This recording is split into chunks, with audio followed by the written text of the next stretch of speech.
استاذ جمال. الو. اسعد الله مساءك. اهلا اسعد الله مساك يا استاذ حسام. جمال بيه، اهلا بحضرتك.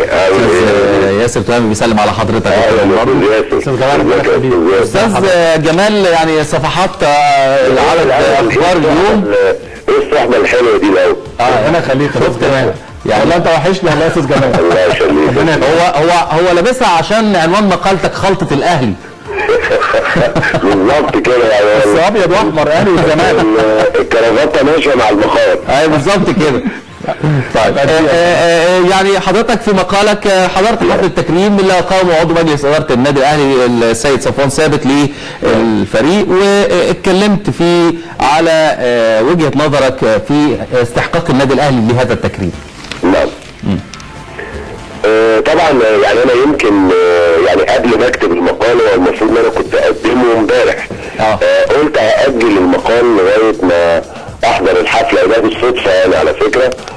بس الحقيقه انا رغم علاقتي القديمه بالنادي الاهلي وباعضاء مجلس ادارته سواء الحاليين او القدامى، ان انا يعني امبارح بجد حسيت بان في حاجه هي اللي بتدي او بتخلي الاهلي ياخد البطولات. انه في نوع من التعاون بين اعضاء مجلس الاداره اللي موجودين، ده دورهم الطبيعي. يعني كابتن حسن حمدي لما يبقى موجود وحاضر الحفله ده طبيعي، صفوان ثابت لما يبقى موجود ويعمل هو الحفله برضه ده طبيعي. انما لقيت موجود مثلا الحاج محمد عبد الوهاب، لقيت المهندس ابراهيم المعلم موجود، لقيت في الصديق طارق قنديل، وده احد الشباب اللي كانوا نازلين على قائمه ابراهيم المعلم في الانتخابات اللي هي ما يعني كل الاطياف اللي موجوده داخل مجالس ادارات سابقه ولا وجهات نظر كانت ربما تختلف مع المجلس الحالي.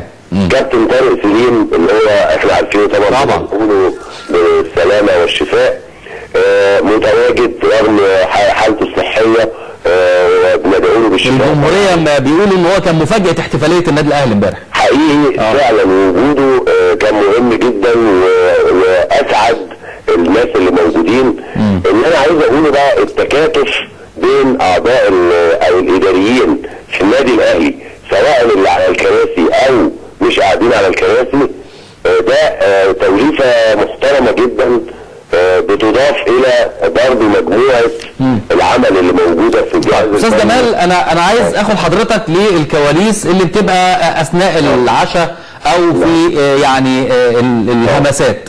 علاقه النادي الاهلي بطاهر ابو زيد، هل تم مناقشه موضوع اللائحه في احاديث جانبيه وديه مثلا؟ عرفت حاجه في كلام بيتقال؟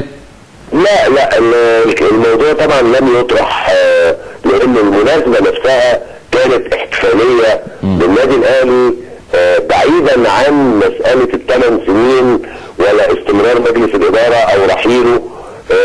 القصه كانت مساله اصلا هي معموله لتكريم فريق النادي الاهلي ولاعيبه النادي الاهلي. طيب لكن هل وصلت اي تفاصيل عن هذا الحوار اللي ممكن يدور في الايام اللي جايه؟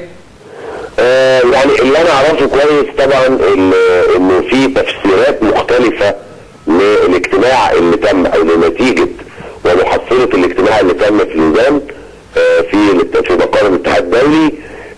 كل طرف بيقول او بيقرا البيان من وجهه نظره الشخصيه او يركز على ما يفيده. لكن في النهايه نحن في انتظار خطاب برضه من اللجنه الاولمبيه الدوليه ليحسم هذا الجدل. يعني يمكن في حوار مع كابتن حسن حمدي النهارده يمكن ظهر كده ظهر كلام حول هذا الموضوع، اللي انا فهمت منه ان هو راضي تماما بما حققه للنادي الاهلي، سواء استمر او لم يستمر. وهو الراجل عنده زي ما بيقول ايه يا استاذ حسام تشبع بما قدمه للنادي الاهلي. طبعا حسن حمدي لم يفيده كثيرا ان هو يقعد كمان دوره او اثنين، بالعكس قد يكون النادي هو او الفرقه هي اللي مستفيده. يعني لكن هو نفسه لم يبدي تشبث بالبقاء في هذا المكان. ده اللي انا طب هل الخلاف دلوقتي في قصه مواعيد الانتخابات؟ يعني الاهلي انتخاباته في مارس ووزاره الرياضه ربما تعين مجلسا في الايام القادمه، هل في كلام في القصه دي؟ لا، هو ما فيش كلام نهائي طبعا بخصوص تعيين مجلس لسبب، لان ممكن يكون النادي الاهلي دلوقتي محدد تقريبا من الانتخابات بتاعته، ده ما كانش حاصل في نادي الزمالك بالظبط. يعني انا عايز اقول هنا في فرق. يمكن يكون اقاله مجلس اداره الزمالك اخرى لها علاقه بالاوضاع والنتائج المترديه كانت للفريق، يعني كمحاوله من وزاره الرياضه ممثله في كابتن طاهر ابو زيد ان هو يعيد الامور او يعيد تصحيح الامور داخل نادي الزمالك. طيب هاخد نقطة من العناوين اللي موجودة في صفحات أخبار الرياضة بقى اللي هتبقى موجودة إن شاء الله في الأيام اللي جاية. مواجهة النادي الأهلي في المغرب أمام التنين الصيني زي ما أنتم حاطين عنوان كده، ويمكن في عنوان موجود في أخبار الرياضة هيبقى الإيطالي ليبي يطير النوم من عيون جو. طبعا مارتشيلو ليبي المدير الفني للفريق الصيني وطبعا المنتخب الإيطالي سابقا، وجو طبعا محمد يوسف، صح كده؟ طيب ايه القصه بقى؟ مين يعني مين اللي مستني يقابل الثاني وبيطير النوم من عينه؟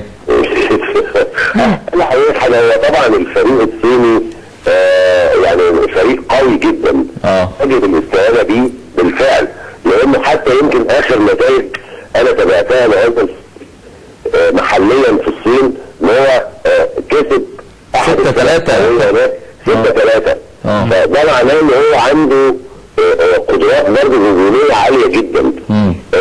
انا بعتقد ان مشاركه النادي الاهلي في كاس العالم للانديه للمره الخامسه يعني كلهم والمره دي كلهم.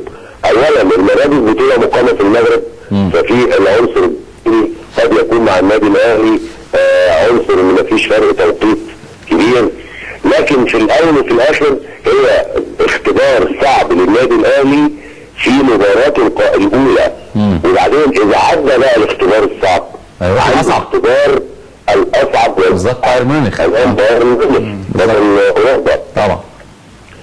يعني حتى في اتفاقيه تآخي وتوأمه بين الاهلي وبايرن، بس مش هتشفع طبعا لا التوأمه في الكوره التوأمه خارج المستطيل. صحيح يعني نبقى حبايب واصحاب، لكن جوه المستطيل الاخضر ما اعرفكش يعني. طيب انا هاخد بس نقطه اخيره من مقال الاستاذ فتحي سند الناقد الرياضي الكبير، وبيتكلم فيها عن اختيار شوقي غريب للمنتخب الاول وحسام البدري للمنتخب الاولمبي. بيقول ان اتحاد الكره خدها بالمقلوب، وبيقول هو مندهش من غريب قال انه هيعيد امجاد الانتصارات، وده كله كلام نظري لا يخضع الواقع، وده كلام هجايص ولا مؤاخذه. ايه رايك في الكلام؟ وجهه نظر طبعا الاستاذ فتحي طبعا ما حدش يتكلم فيها. عنوان مقال الاستاذ فتحي هو لا مؤاخذه، بس كلام هجايص طبعا جايه معاها الهجايص كمان، ف يعني لبست مع بعضها قوي. لكن انا طبعا مع احترامي لوجهه نظر الاستاذ فتحي، انا شايف انه شوقي غريب هو الاختيار الافضل مع احترامي للكابتن حسام البدري وكل الناس اللي كانوا مرشحين. انما شوقي غريب يعني تجاربه مع المنتخبات المصريه اكثر من اي مدرب ثاني. صحيح. يعني اكثر من اي مدرب اخر من ده فعلا الكلام اللي كلنا بناكده يعني في بالظبط كده. استاذ جمال بشكر حضرتك جدا على هذه المداخله، وتحياتنا لاسره اخبار اليوم جميعا يعني. شكرا لحضرتك.